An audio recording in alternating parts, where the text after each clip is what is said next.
की अवस्था में बैठ जाए, जो भी ऐसे बैठ सके।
बोधि ज्ञान की शरण ग्रहण करता हूँ।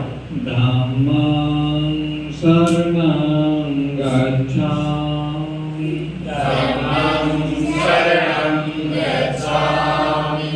मैं दुख मुक्ति सुख प्राप्ति के मार्ग की शरण ग्रहण करता हूँ। संघं शरणं गच्छामि।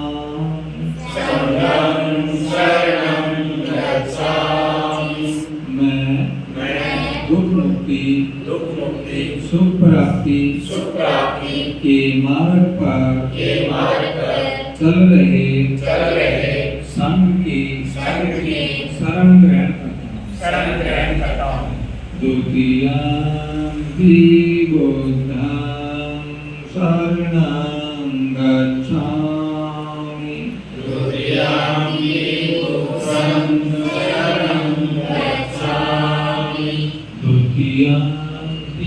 धम्मं शरणं गच्छामि। द्वितीयंपि संघं शरणं गच्छामि।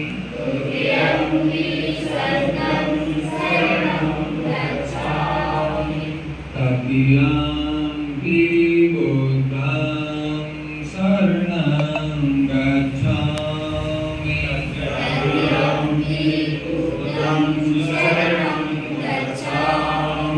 तृतीयंपि धम्मं शरणं गच्छामि।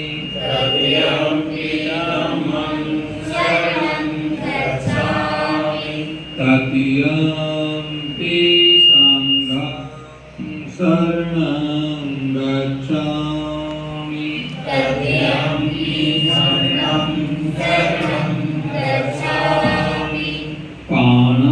पाणातिपाता वेरमणि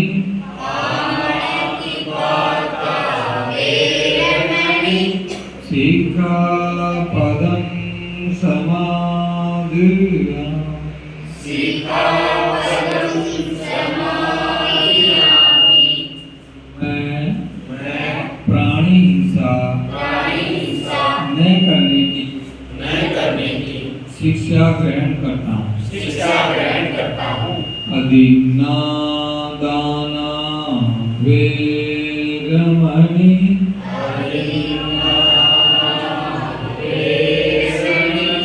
सिक्खापदं समादियामि।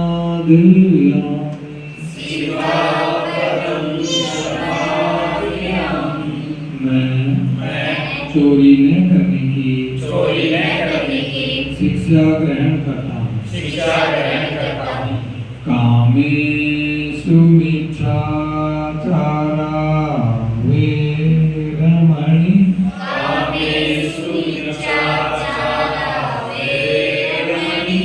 सिक्खापदं समादियामि।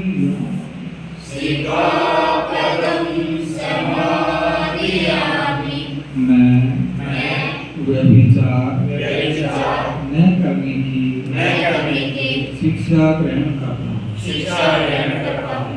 मुसावादा वेरमणि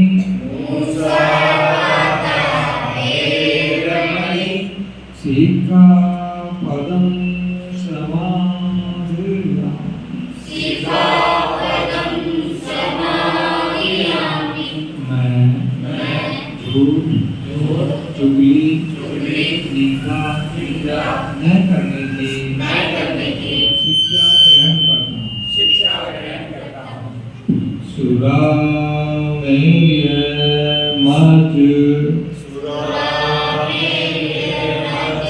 प्रमाद ठाना वेरमणि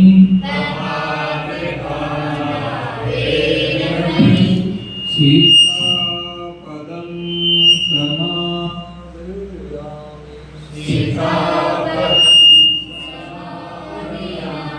मैं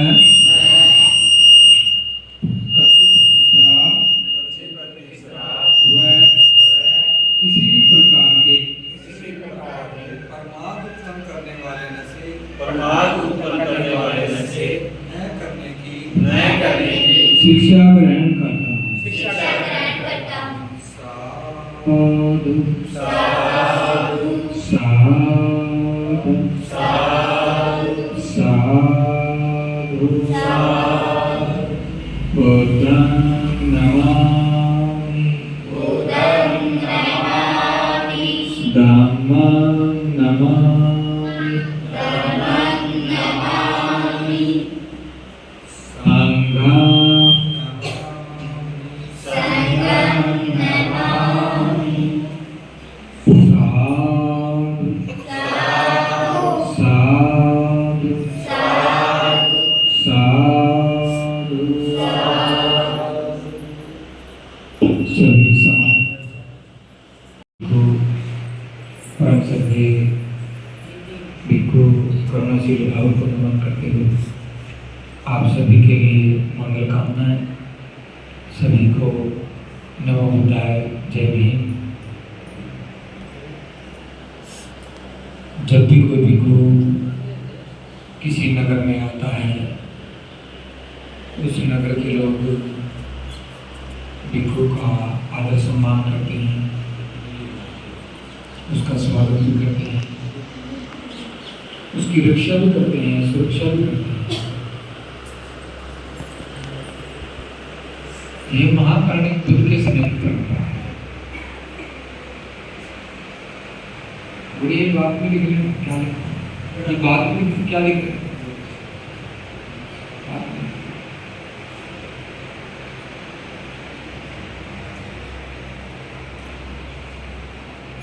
ये महाकारुणिक बुद्ध के समय की परंपरा है। भिक्षु भी उस नगर के सुनने वाले लोगों को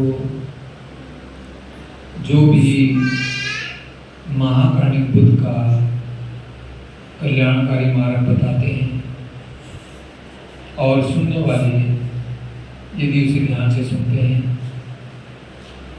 तो निश्चित तौर पे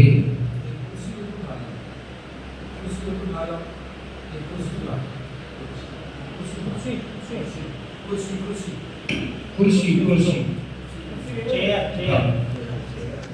कुर्सी का नहीं पता, चेयर का पता है।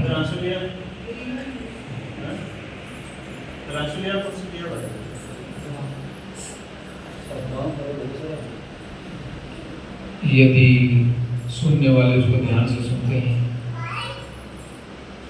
तो उनके जीवन में सुख में वृद्धि होती है, दुखों का अंत होता है। ये इस प्रकार भिक्षुओं का नगर दर नगर आना जाना, धर्म की देशनाएं करना, ये भारत के संदर्भ में कहीं तो लगभग 1600 साल के बाद शुरू हुआ है। 1600 साल बाबा साहब अम्बेडकर के प्रयासों से इसकी शुरुआत हुई और भी बहुत सारे भिक्षुओं ने भी काम किया, लेकिन सरदे भिक्षु करुणाशील राहुल के अथक प्रयासों से यह संभव हो पाया है कि कोई भिक्षु बुद्ध विहारों में ना बैठ करके चारिका करते हुए लोगों के बीच में जाकर के धर्म का प्रचार करे।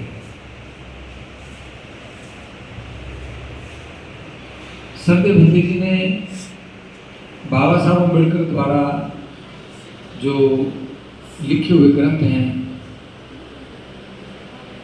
उनकी रिसर्च की और तभी जाकर के ये संभव हुआ कि कैसे महाकारुणिक बुद्ध का जो धम्म है सरलता के साथ लोगों के बीच में जाए।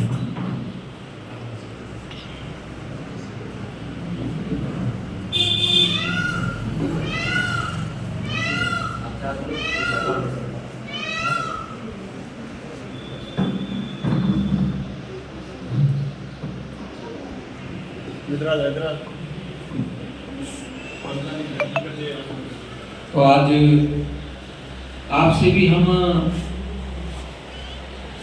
धर्म को सरल भाषा में आपसे बात करेंगे, बिल्कुल सरल भाषा में,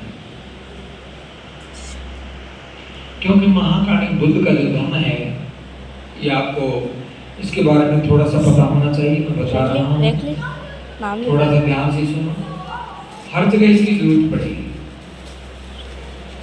क्योंकि हम जब भी किसी भिक्षु को देखते हैं वहाँ पे धर्म की चर्चा होती है, बुद्ध की चर्चा होती है, तो लोगों के मन में एक प्रश्न उठता है, इस प्रकार के विचार आने लगते हैं कि अब धर्म की बात करें, कहीं हमारा धर्म परिवर्तन ना कर दें। इस तरह के विचार लोगों के मन में आने लगते हैं। ये कोई धर्म नहीं है, ये धम्म है। धर्म और धम्म में ऐसे ही अंतर है जैसे दिन और रात। ये कोई नजदीक का मामला भी नहीं है, मिलता जुलता भी नहीं है। थोड़ा ध्यान से सुनना। धर्म का उद्देश्य है ईश्वर को, अल्लाह को, गॉड को, परमेश्वर को, उनको खुश करना। ये धर्म का उद्देश्य है। जितने भी धर्म हैं वो सभी के सभी अपने अपने जो उनके इष्ट हैं, जो उनके जिनको वो अपना सब कुछ मानते हैं, उनकी पूजा करते हैं, उन्हीं को सुखी बनाने का उनका विचार रहता है और ये धर्म का उद्देश्य है। जो ईश्वर को मानते हैं, ईश्वर को खुश करने में लगे रहते हैं कि ईश्वर को खुश करेंगे तो वो हमारा ये जीवन सुखी करेंगे। पिछले जन्म में जो हमने पाप किए वो ठीक कर देंगे और अगले जन्म में हमारा ठीक जन्म हो जाएगा और हमें अच्छा जीवन मिलेगा। ये धर्म का उद्देश्य है। भलाए वो ईसाई हों, भलाए वो भलाए सिख हों, इसी से मिलता जुलता उनका विचार रहता है।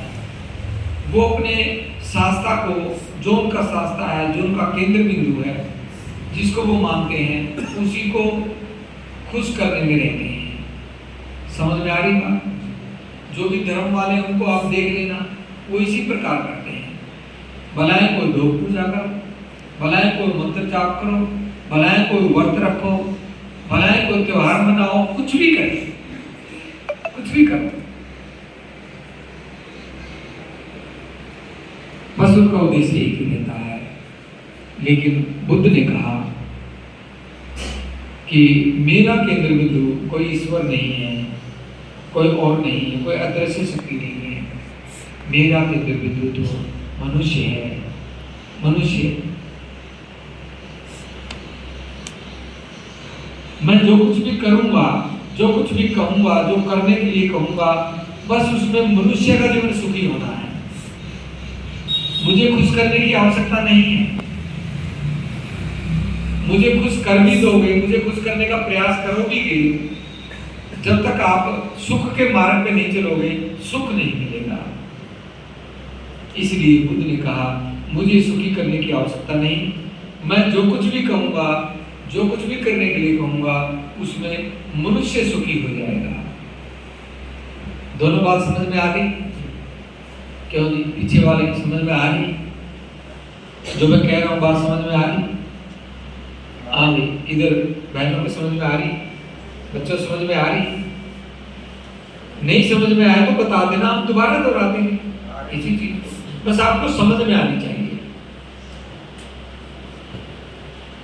अब सुख तो सभी लोग चाहते हैं, उनसे कुछ करवा लो बस उनको सुख मिल जाए, यही सबके मन में रहता है। सुख तो सभी को चाहिए।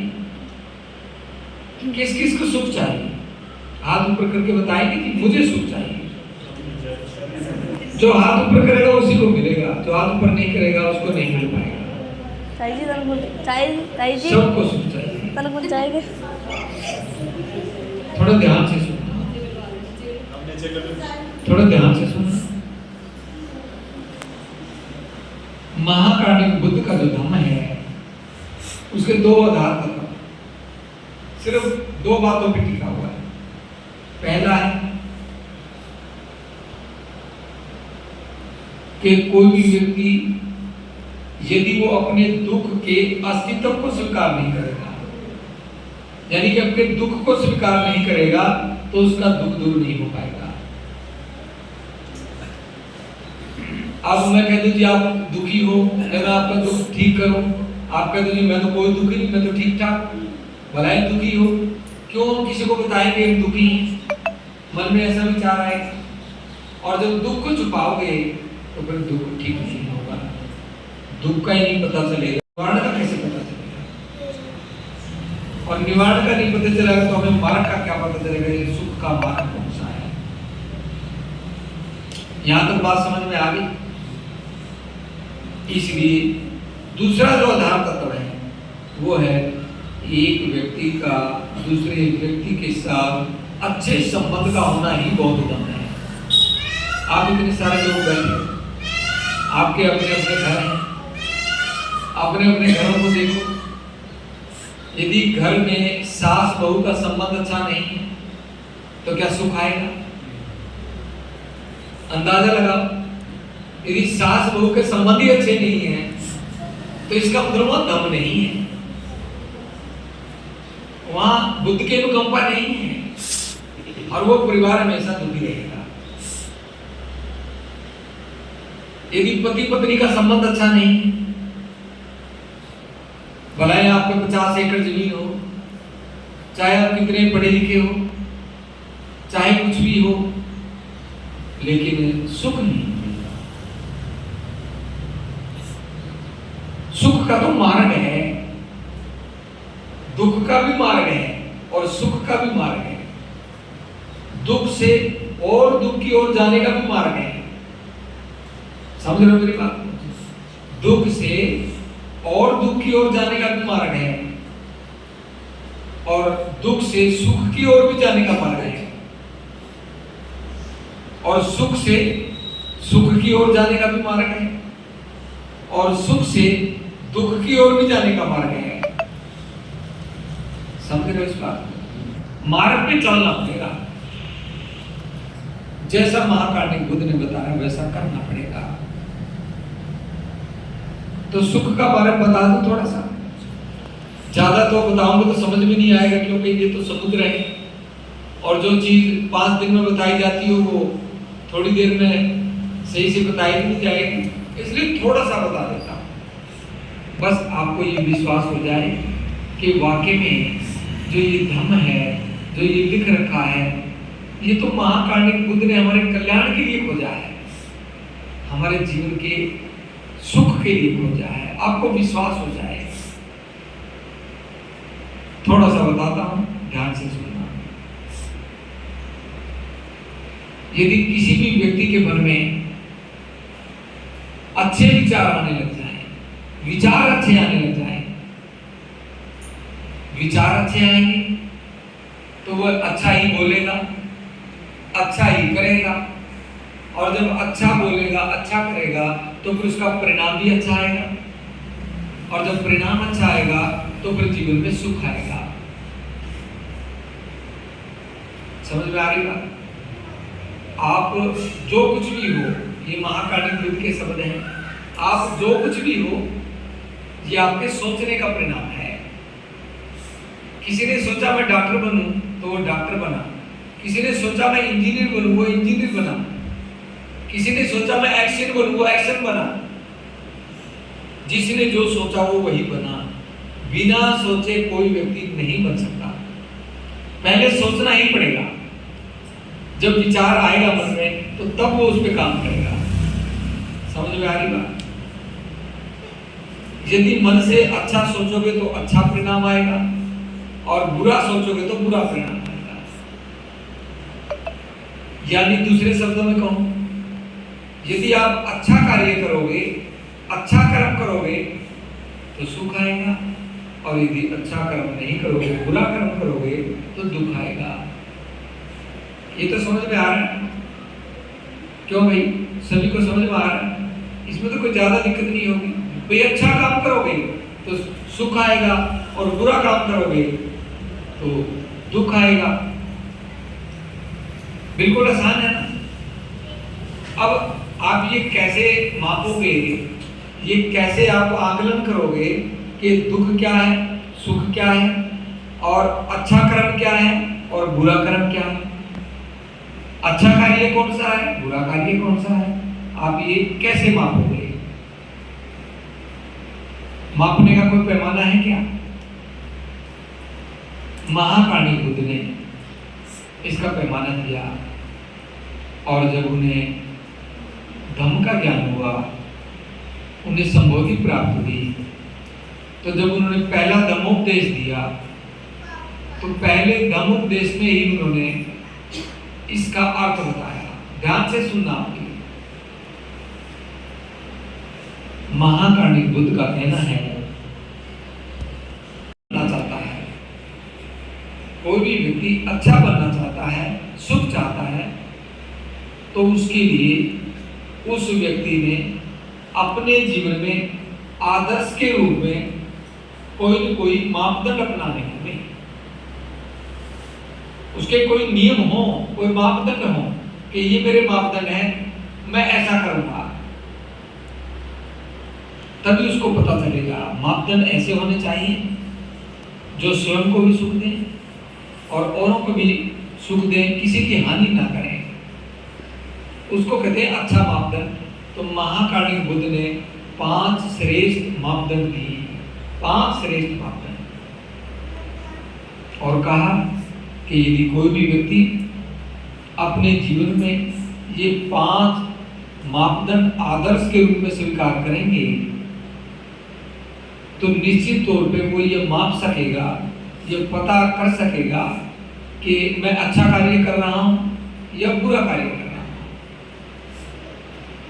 और जिसके जीवन में मापदंड नहीं है वो कैसे मापेगा कि भी मैं अच्छा कार्य कर रहा हूं कि बुरा कार्य कर रहा हूं? 5 मापदंड भी हैं, ध्यान से सुनना। अभी हमने सबने मिलकर के उच्चारण किया है। प्राणी हिंसा नहीं करना। क्या नहीं करना? क्या नहीं करना? प्राणी हिंसा नहीं करना। दूसरा, चोरी नहीं करना। क्या होता है दूसरा? चोरी नहीं करना। तीसरा, व्यभिचार नहीं करना। क्या नहीं करना? यानी कि चरित्रहीनता नहीं करनी। और चौथा है झूठ, चुगली, निंदा न करने की शिक्षा ग्रहण करता हूं, यानी कि नहीं करूंगा, ना झूठ बोलूंगा, ना चुगली करूंगा, ना किसी की बुराई करूंगा, निंदा नहीं करूंगा। और पांचवा है शराब के साथ साथ सुल्फा, गांजा, भांग, धतूरा, बीड़ी, सिगरेट, गुटखा, तंबाकू, खैनी, जर्दा, पान, सुपारी, कोई भी चीज ऐसी नशे वाली ग्रहण नहीं करूंगा। ये 5 आदर्श मापदंड हैं। ये हमारे सुख के मार्ग हैं। अब आपके मन में विचार आएगा, भाई ये सुख कैसे हो सकते हैं, ये तो यहाँ भी लिख रखे हैं, अभी तक तो किसी ने सुख मिला नहीं। थोड़ा ध्यान से देखना। पहला, प्राणी हिंसा नहीं करूंगा। प्राणी हिंसा का मतलब क्या है? ध्यान से सुन लेना। जब भी कोई एक व्यक्ति दूसरे व्यक्ति को गाली देता है, डराता है, धमकाता है, घूर के बात करता है, ऊंची आवाज में बात करता है, कटु वचन बोलता है, या मार पिटाई करता है, या जान से मार देता है, ये है प्राणी हिंसा। आप अपने अपने घरों को देखो कि हमारे घरों में कितनी बार गाली दी जाती है, कितनी बार किसी को डांटा जाता है, चाहे छोटे बच्चे हों या बड़े, कितनी बार धमकाया जाता है, कितनी बार घूर के बात की जाती है, और कितनी बार ऑर्डर दे के बात की जाती है, जबरदस्ती काम करवाना। और मार पिटाई तो कई बार हो जाती है, छोटे बच्चों की तो हर रोज ही हो जाती है। वो तो जैसे इस घर के गुनाहगार हो गए हों, उनकी तो पिटाई होती है। प्राणी हिंसा समझ में आ रही? जिसके घर में भी ऐसा हो रहा है कि एक व्यक्ति दूसरे को गाली दे, डराए, धमकाए, घूर के बात करे, ऊंची आवाज में बात करे, कटु वचन बोले, मार पिटाई करे, तो समझ लो घर में प्राणी हिंसा हो रही है। प्राणी हिंसा समझ में आ गई?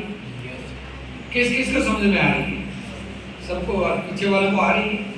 बच्चे की तरफ मत देखो, इधर देखो, बच्चा तो यहीं रहेगा। अब ये प्राणी हिंसा क्यों होती है घरों में? घर में भी हो जाती है, ऑफिस में भी हो जाती है, रेलवे स्टेशन पे, बस स्टैंड पे, कहीं भी हो सकती है, यहाँ भी हो सकती है। क्यों कोई व्यक्ति प्राणी हिंसा करता है? कभी सोचा है? थोड़ा ध्यान से सुनना। जब भी किसी व्यक्ति को क्रोध आता है तो प्राणी हिंसा होती है। क्रोध में गाली देता है ना व्यक्ति, क्यों जी? क्यों भाई बच्चों? क्रोध में गाली देता है दूसरे, क्रोध में मार पिटाई करता है, क्रोध में घूर के देखता है, कटु वचन भी क्रोध में बोलता है। यदि क्रोध है तो प्राणी हिंसा होगी, और प्राणी हिंसा होगी तो दुख आएगा, घर में कलह होगा। अब क्रोध किस चीज को आता है? हाथ ऊपर करके बताएंगे किस चीज को आता है? 1 2, आपको नहीं आता? किसी को भी आपको क्रोध नहीं आता? बिल्कुल नहीं आता। अच्छा, तो ऐसे कैसे बैठे हो?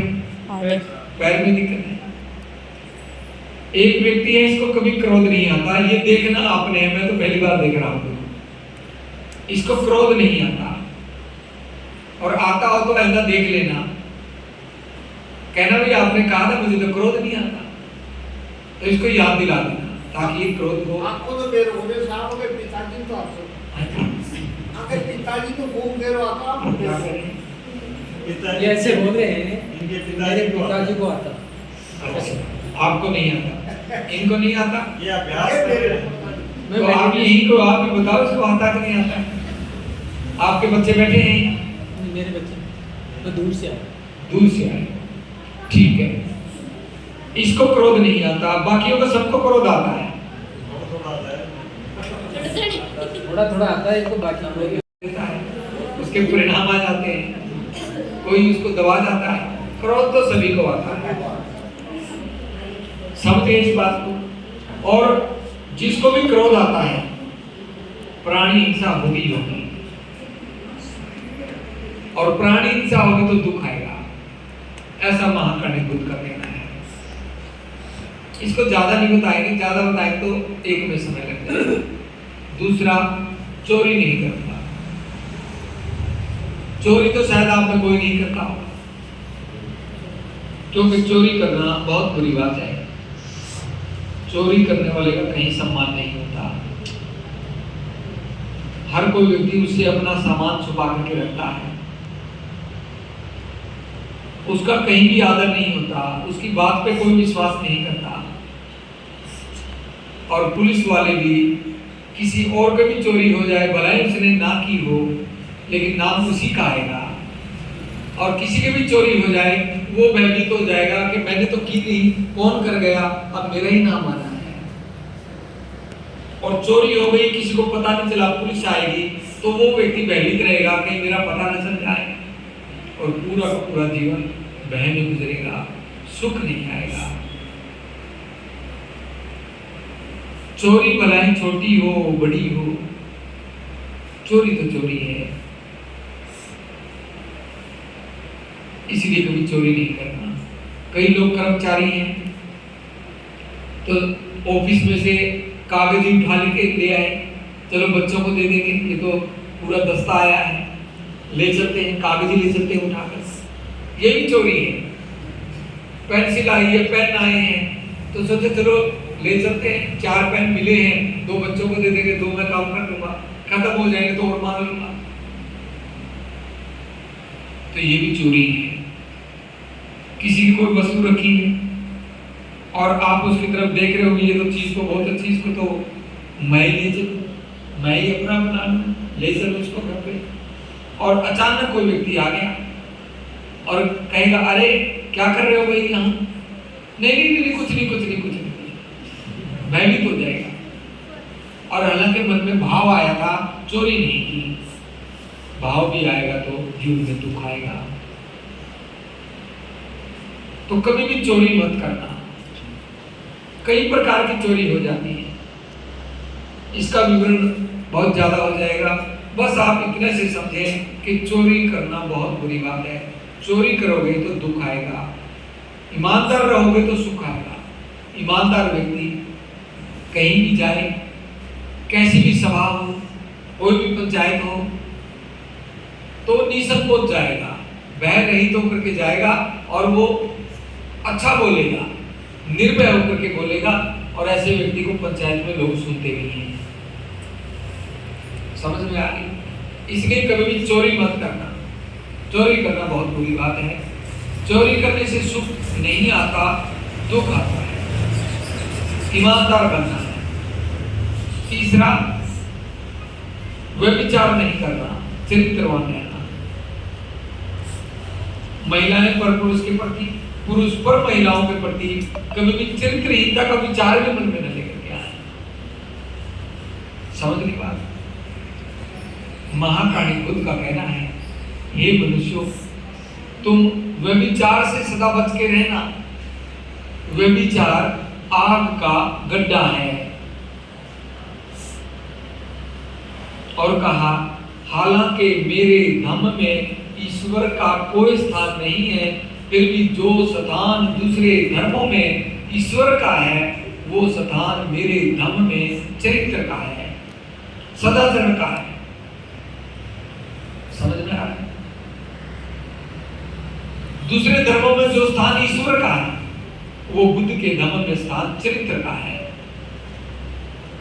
जो व्यक्ति चरित्रहीन है, भलाए उसका बड़ा मकान हो, भलाए जिसको वो मानता है उसका कितनी बड़ी प्रतिमा लगा रखी हो, चाहे वो कुछ भी कर रहा हो, कितने सुंदर कपड़े पहन रखे हो, वो मूर्ति, वो प्रतिमा उसको सम्मान नहीं दिलवाएगी यदि वो चरित्रहीन है। समझ के बात? मकान बड़ा बना लिया और यदि घर के लोग चरित्रहीन हैं तो कभी भी सुख नहीं आएगा। किसी का पति चरित्रहीन हो जाए, क्या पत्नी सुख से, और किसी की पत्नी चरित्रहीन हो जाए तो क्या पति सुख से रह पाएगा? किसी का पुत्र या पुत्री चरित्रहीन हो गए और कुमार्ग पे चल दिए, तो क्या माता पिता सुख से रह पाएंगे? आप भी बताओ।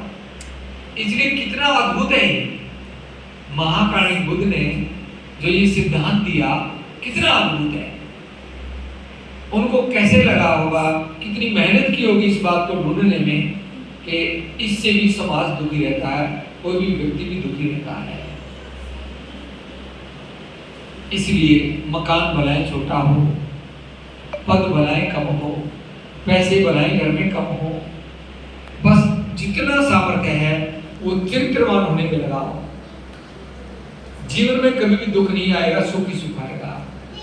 घर में संदेह पैदा नहीं होगा, एक दूसरे में ईर्ष्या नहीं करोगे, घर में भी भाईचारा बना रहेगा।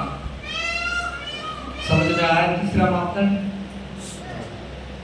हालांकि ये बहुत अद्भुत है, लेकिन मैं थोड़ा सा ही बताया ताकि थोड़ा थोड़ा आपको पता चल जाए कि वाक्य में जो ये लिख रखे हैं ये तो हमारे कल्याण के थे, हमें तो पता ही नहीं। चौथा, झूठ नहीं बोलूंगा। आप में से कोई बोलता है झूठ? बोलता है कोई झूठ? बहुत कम लोग बोलते हो। महाकाणी बुद्ध ने क्या कहा? महाकाणी बुद्ध ने कहा है, एक बार सिद्धार्थ पुत्र राहुल को धमकी देशना के दौरान बताया, ध्यान से सुनो, आप बात मत करो, बाद में इसका निष्कर्ष निकालते रहना, उसी के लिए बता रहा हूं कि बाद में ये चर्चा का विषय हो। तो महाकाणी बुद्ध ने सिद्धार्थ पुत्र राहुल को कहा, राहुल ध्यान से सुनना, आपने जो व्यक्ति जानबूझ करके झूठ बोलने में लज्जा महसूस नहीं करता वो बहुत खतरनाक व्यक्ति है। वो कोई भी अकुशल कर्म कर सकता है, कोई भी अकुशल कर्म कर सकता है।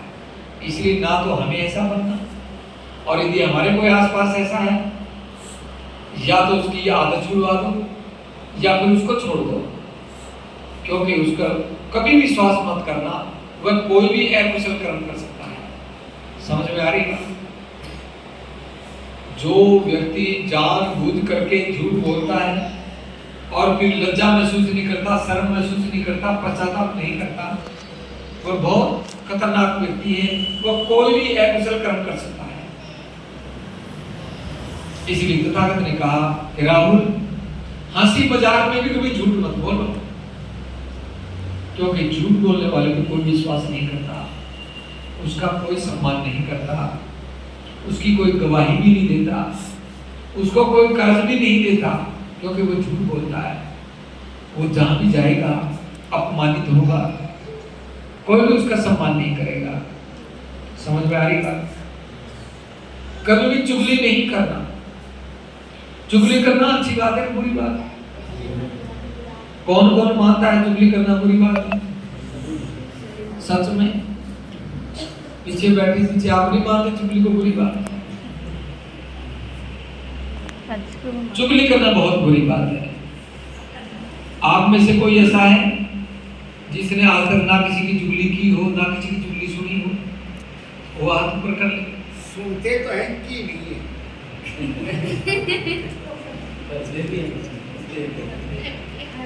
ना किसी की चुगली की हो, ना किसी की चुगली सुनी हो।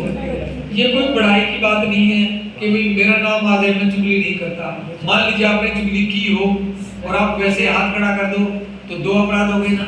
एक तो चुगली करते हो और एक जानबूझ करके झूठ बोल रहे हो। चुगली करना स्वाभाविक सा गुण है व्यक्ति का। हर व्यक्ति चुगली करता है, क्योंकि बुद्ध से सब लोग दूर हैं।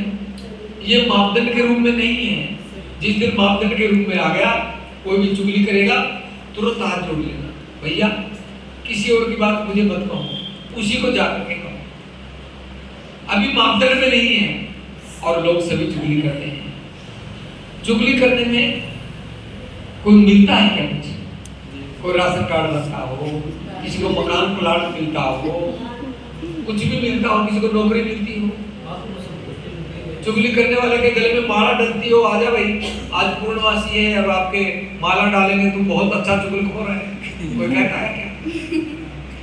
चुगली करने वाले से हर कोई बचना चाहता है। चुगली झगड़े की जड़ है। कोई चुगली क्यों करता है? कभी सोचा है? चुगली क्यों करता है? जब कुछ भी नहीं मिलता क्यों करता है? क्योंकि चुगली करने में आनंद बहुत आता है, बड़ा आनंद आता है चुगली करने में। और चुगली सुनने में 4 गुना ज्यादा आनंद आता है करने से। ये तो सही बात है। बस बड़ा रिस्क आएगा।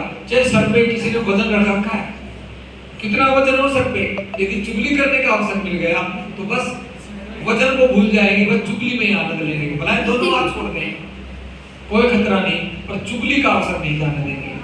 तो चुगली सुनने को मिली है तो इसका तो आनंद लेंगे ही लेंगे। समझ में आ रही बात? सिंपल सी बात है कि नहीं? इसलिए चुगली करना बहुत बुरी बात है। मैं एक छोटा सा उदाहरण देता हूँ, बस आप अंदाजा लगाना, ज्यादा विस्तार से नहीं बताऊंगा। यदि कोई भी सास गली में खड़ी होकर के अपनी बहू की चुगली करेगी, उसकी बुराई करेगी, और 2 दिन बाद 4 दिन बाद, क्योंकि रुकेगी उस महिला पे, घर में यदि कोई शराबी है तो क्या सुख आएगा? किसी का पति शराबी है तो पत्नी का सुख आएगा? घर में एक सदस्य भी शराबी है तो जीवन में सुख आने की गुंजाइश बहुत कम है। समझते हो? कोई एक शराबी यदि बस में चढ़ जाए, पूरी बस परेशान हो जाती है कि नहीं हो जाती? और शराबी सीट पे बैठा है और कोई महिला आ गई, भलाए उसके गोद में कोई छोटा बच्चा है, वो खड़ा रहना पसंद करेगी लेकिन शराबी के पास बैठना पसंद नहीं करेगी। करेगी क्या? किसी और को कहेगी भाई आप बैठ जाओ इधर, मैं तो इधर ही बैठ जाऊंगी, नहीं तो मैं तो खड़ी थी, शराबी के पास नहीं बैठेगी। शराबी भी शराबी से नफरत करने लगता है। यदि एक शराबी है और दूसरा शराबी दिन में पी करके आ जाए तो पहले वाला कहेगा अरे शाम तो होने देता, अभी पीने लग गया, वो भी उसको बुरा कहेगा। शराब पीना अच्छी बात नहीं है। महाकाणी बुद्ध ने कहा है, ये मनुष्य तुम मदिरा से सदा बच के रहना। जहां मदिरा सम्मान पाती है वहां दुर्भिक्ष पड़ते हैं, कलह के बादल मंडराते हैं, औषधियां निष्फल हो जाती हैं। ये मनुष्यों तुम शराब से सदा बच के रहना। शराब बुराई और दुराचार की जननी है, ये मूर्खों का परम सुख है। हे मनुष्यों तुम मदिरा से सदा बच के रहना, हमेशा मदिरा से बच के रहना। 3 हानियां होती हैं शराब पीने वाले की। एक तो दुर्भिक्ष पड़ते हैं। दुर्भिक्ष पड़ते का मतलब है अकाल पड़ता है, यानी कि धन की हानि होती है। धन की हानि होती है। कलह के बादल मंडराते हैं, जहां भी जाएगा वहीं झगड़े की आशंका रहेगी। गली में घूमेगा तो वहां रहेगा, वही झगड़ा करेगा। उसको अंदर ले आओ, घर में ले आओ, कभी झगड़ा कर ले। घर में आएगा तो वहां भी झगड़े की आशंका रहेगी। कलह के बादल मंडराते हैं, औषधियां निष्फल हो जाती हैं।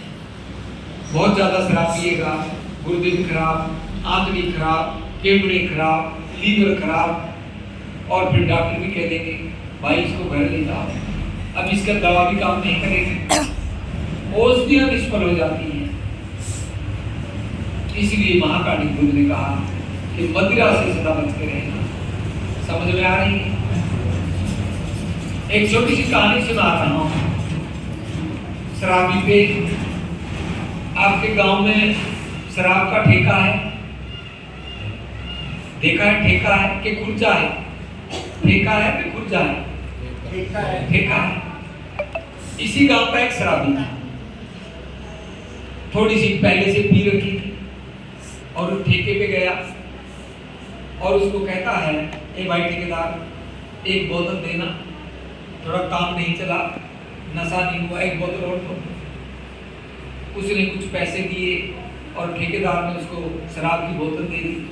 जैसे ही बोतल खिड़की में से बाहर लाने लगा, वो खिड़की ऐसे होती है, आधी होती है, आधी होती है ऐसे, पूरी गोल नहीं होती। खिड़की में से आधा सुराख होता है, बस हाथ चला जाए बोतल आ जाए, पूरा गोल चक्र भी नहीं होता। आपने देखा हो सभी ठेकों का पूरी दुनिया में, भारत में तो कम से कम यही नक्शा है। तो उस शराबी ने कहा, जैसे हाथ बाहर निकाला तो थोड़ी पीवी रखी थी, थोड़ा हाथ छिल गया, हाथ में बोतल थी, बोतल का लेवल भी फट गया। और वो शराबी कहता है, ए भाई ठेकेदार, हमारा भी ख्याल रखो, हम तेरे परमानेंट ग्राहक हैं, ये थोड़ी खिड़की बड़ी करवा लो, ये खिड़की थोड़ी छोटी है, देखो बोतल का लेवल भी फट गया और मेरा हाथ भी छिल गया। तो वो ठेकेदार कहने लगा, ये भाई शराबी, मेरी बात ध्यान से सुन, मैं 20 साल से इस ठेके पे बैठा हूं, मैंने बड़े बड़े साहूकारों की दुकानों को, उनके मकानों को इस खिड़की में से जाते देखा, मैंने बड़े बड़े जमींदारों की जमीनों को, उनकी ट्रैक्टर और ट्रैलियों को समेत है इस खिड़की में से जाते देखा है, उनकी गाय भैंस भेड़ बकरियों को मैंने इस खिड़की में से जाते देखा है। ये भाई तू इस खिड़की को छोटा समझने की गलती मत करना, और यदि तू भी ऐसे ही जाता रहा तो एक दिन तेरे बीवी बच्चे, तेरे मकान दुकान, तेरी जमीन जायदाद, तेरे बच्चे सब इस खिड़की में से निकल जाएंगे। और उस शराबी का माथा ठनका, अच्छा मेरे बीवी बच्चों के बारे में तेरे ऐसे ख्याल आते हैं कि वो सभी इस खिड़की में से निकल जाएंगे, मेरी जमीन जायदाद भी खिड़की में से निकल जाएगी, ये ले आज के बाद मैं तेरे ठेके पे कभी नहीं आऊंगा। और वो शराब की बोतल वहीं सड़क पे दे मारी और वहीं फोड़ दी, कहा कि आज के बाद कभी मैं तेरे ठेके पे नहीं आऊंगा। उस एक शराबी को तो बात समझ में आ गई। यदि आप जितने बैठे हो आपको समझ में आ जाए तो जो कोई शराबी है वो तो है, कम से कम जो शराबी नहीं है उसको तो कम से कम बचा लोगे, आने वाली पीढ़ी तो सुरक्षित हो जाएगी। कितना बड़ा काम होगा। अब महाकाणी बुद्ध ने ये 5 मापदंड दिए हैं जो आपके सुख के लिए हैं, आपके जीवन को सुखी बनाने के लिए हैं, आपके मन को प्रसन्नचित करने के लिए हैं, अच्छे विचार पैदा करने के लिए हैं। समझ में आ रहा है? यदि ये 5 मापदंड आपके आदर्श के रूप में स्थापित हो जाएं आपके जीवन में, तो आप माप सकते हो कि भी प्राणी हिंसा करनी है कि नहीं करनी। प्राणी हिंसा करनी तो मेरा मापदंड टूट जाएगा, प्राणी हिंसा नहीं करनी। यदि वो मापदंड बन गया तो फिर आप कभी प्राणी हिंसा नहीं करोगे, क्रोध आने के बाद भी बचोगे, और कभी भी चोरी नहीं करोगे। हमेशा कहोगे नहीं नहीं मैं तो बुद्धिस्ट हूं, मैं तो बुद्धिस्ट हूं, मैं तो ईमानदार हूं, हम कभी चोरी नहीं कर सकते। बुद्धिस्ट हैं तो कभी चोरी नहीं करेंगे। समझ में आ गई? तीसरा, व्यभिचार नहीं करूंगा। यदि ये मापदंड के रूप में अपना लो कि मैं हमेशा चरित्रवान ही रहूंगा, महिला हो या पुरुष हो, तो क्या जीवन में दुख आएगा? सब में भाईचारा बन जाएगा, गली में भी संदेह खत्म हो जाएगा, कौन किससे बात कर रहा है संदेह खत्म हो जाएगा और सुख आने लगेगा। यदि ये मापदंड के रूप में स्थापित हो जाए तो सुख आ जाएगा नहीं आ जाएगा? आ जाएगा नहीं आ जाएगा? चौथा, झूठ चुगली निंदा नहीं करना। यदि ये भी मापदंड के रूप में आ जाए तो हर पल आपको याद रहेगा कि यदि मैंने चुगली निंदा की, झूठ बोली तो दुख आएगा, और मैं तो बुद्धिस्ट हूं, मैं झूठ क्यों बोलूं? मैं तो दुनिया में सर्वश्रेष्ठ हूं, मैं तो झूठ बोल ही नहीं सकता, मैं तो किसी की चुगली निंदा करूंगा ही नहीं, क्योंकि मैं बौद्ध हूं और बौद्ध दुनिया में सर्वश्रेष्ठ होते हैं। और नशा तो बिल्कुल नहीं करूंगा। यदि कोई पहले करता भी है, जैसे वो बुद्धिस्ट बना, कहते नहीं मैं तो बुद्धिस्ट बन गया और अब मैं नशा नहीं करता। बस ये मापदंड में आ जाए, सुरा मेरी है मज प्रमाद खाना देखो सिक्का सुना दिया, सुख मिलेगा कि नहीं मिलेगा? समझ में आई बात? बस एक छोटी सी बात मैं आपसे पूछना चाहता हूं, जैसा आपको लगा हो वैसा ही उत्तर देना, अपनी तरफ से बना करके उत्तर मत देना। या भाई हाँ करनी ही है ऐसा ही उत्तर देना, कभी दूसरे के बदले से कभी हाथ ऊपर करवा लें, बिल्कुल भी नहीं। बस मुझे ये बता दो, जो ये महाकाणी बुद्ध द्वारा जीवन को श्रेष्ठ बनाने के, जीवन को सुखी बनाने के, जीवन को सुंदर बनाने के जो मापदंड 5 दिए हैं, क्या ये आपके जीवन के कल्याण के लिए सही है? क्या आपको ऐसा लगता है? तो किस किस को लगता है? सही है, लेकिन ऐसा कर नहीं सकते। यही सही नहीं है। बस दुनिया में कोई ऐसा काम है जो हम ना कर सकते हो? कोई है ऐसा काम? आप बताओ, आप इतने सारे बैठे हो, शराब पीना आसान है या शराब ना पीना आसान है? शराब ना पीना। बताओ। पीने से नींद अच्छी आती है।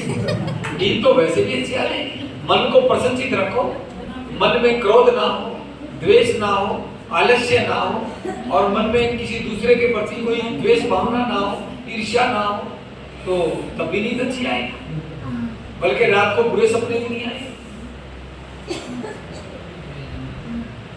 क्या आपको लगता है ये 5 श्रेष्ठ मापदंड समाज के लिए भी कल्याणकारी है कि नहीं?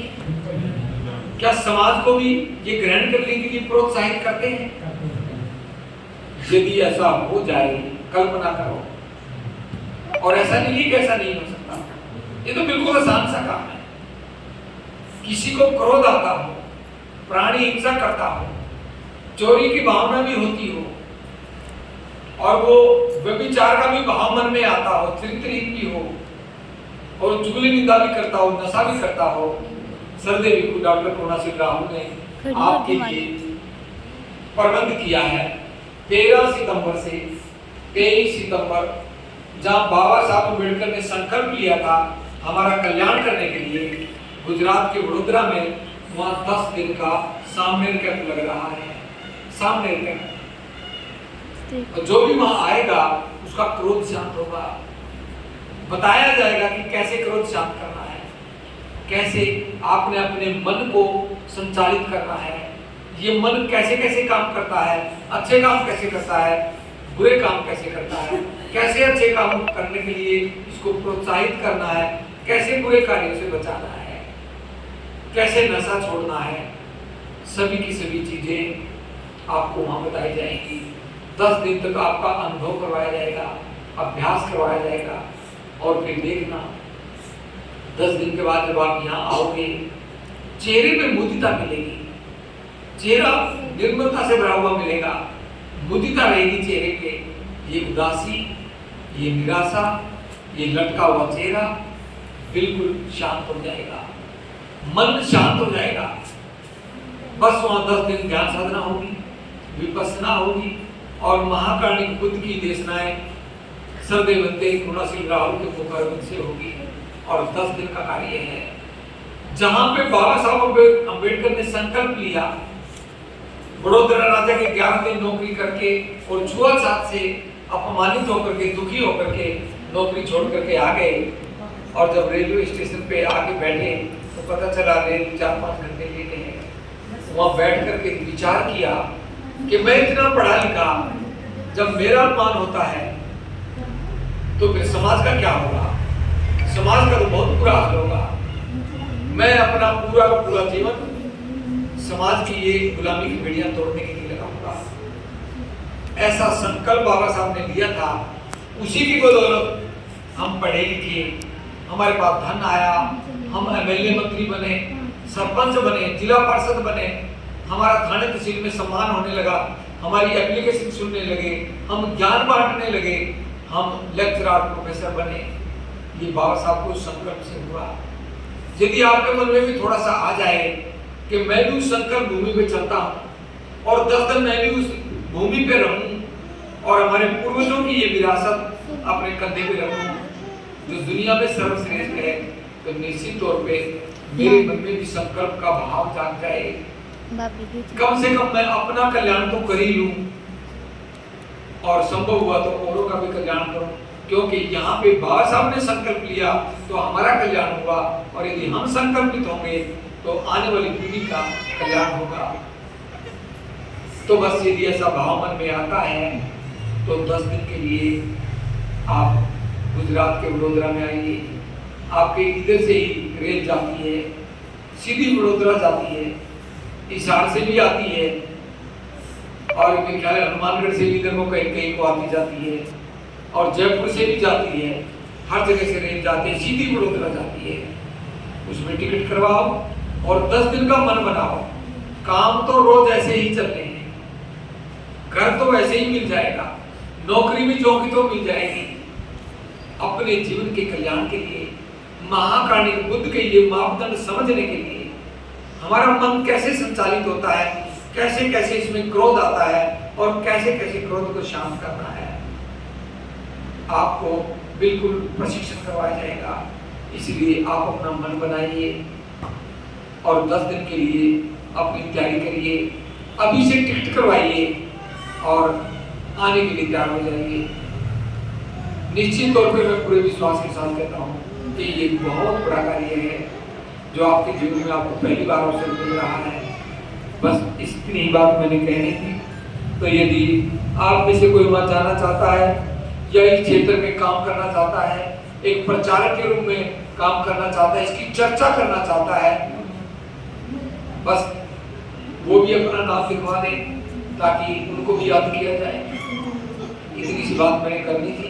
आपने बात को ध्यान से सुना। आपका बहुत बहुत मंगल हो। सभी बोलेंगे साधु साधु साधु साधु साधु साधु। सभी हाथ जोड़ लेंगे। सबे सता सुखी होंतु, सर्वे सदा सुखी होन्तु, सबे होंतु चखे, सबे भद्राणि पश्यन्तु, मा किंचित् दुःखमागमः, सबे सता सुखी होंतु, होन्तु, सबे होंतु चकिनो, मिनो, सबे भद्राणि पश्यन्तु, सर्वे भद्राणि पश्यन्तु, मा किंचित् दुःखमागमः, मा किञ्चित् दुःखमागमः, सबे सता सुखी होंतु, सर्वे सदा सुखी होन्तु, सबे होंतु चकिनो, सर्वे सबे भद्राणि पश्यन्तु, भद्राणि पश्यन्तु, मा किंचित् दुःखमागमः, मा किञ्चित् दुःखमागमः। साधु साधु साधु साधु साधु। दुनिया के सभी प्राणी सुखी हों, दुनिया के सभी प्राणी सुखी हो, सभी का कल्याण हो, सभी का कल्याण हो, सभी को कल्याण का मार्ग मिले, सभी को कल्याण का मार्ग मिले, किसी को कोई दुख ना हो, किसी को कोई दुख ना हो, दुनिया के सभी प्राणी सुखी हों, दुनिया के सभी प्राणी सुखी हो, सभी का कल्याण हो, सभी का कल्याण हो, सभी को कल्याण का मार्ग मिले, सभी को कल्याण का मार्ग मिले, किसी को कोई दुख ना हो, किसी को कोई दुख ना हो, दुनिया के सभी प्राणी सुखी हों, दुनिया के सभी प्राणी सुखी हो, सभी का कल्याण हो, सभी का कल्याण हो, सभी को कल्याण का मार्ग मिले, सभी को कल्याण का मार्ग मिले, किसी को कोई दुख ना हो, किसी को कोई दुख ना हो। साधु साधु साधु साधु साधु। बुद्धं नमामि, बुद्धं नमामि, धम्मं नमामि,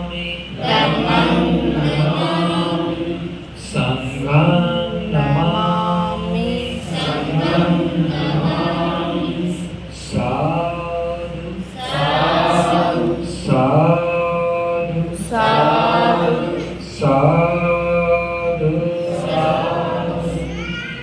सबका आपका सुन सा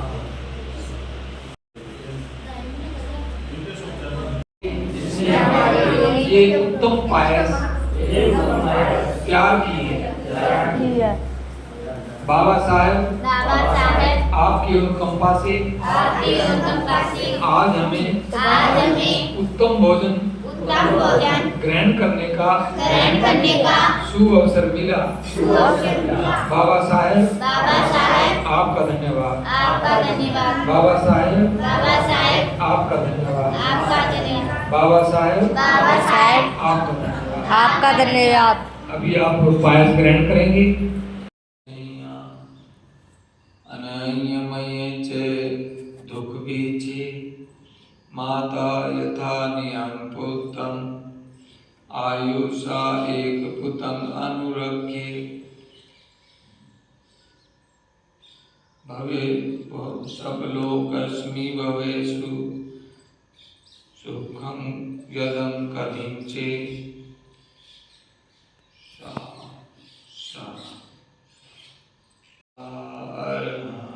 सम्मा सम्बुद्धो विद्याचरण संपन्नो सुखतो लोकविदु अनुत्तरो पुरुषोत्तम सारथि सत्ता इति पुरुषाणां बुद्धो भगवति बुद्धं जीवित पर्यन्तं शरणं गच्छामि नाथि मे शरणं आया बुद्धो मे शरणं वरम् एतेन सच्चवाचेन होतु मे जय मङ्गलम् उत्तमाङ्गेन वन्देऽहं पादपंशुवरुतमम्